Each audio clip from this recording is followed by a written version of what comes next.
going? I'm Leah from Leah's Cookbook Ideas. Today in this video, I'm going to show you how to make the best scrambled eggs.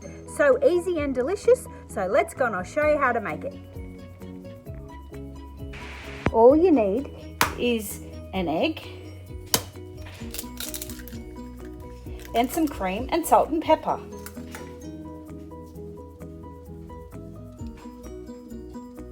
Salt and pepper, and turn on the stove and cook it till it is ready.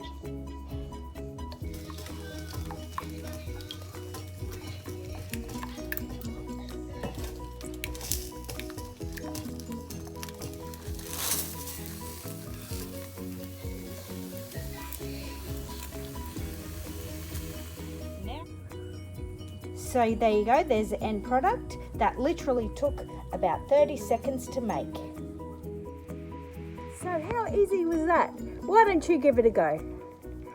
So now I'm going to eat it.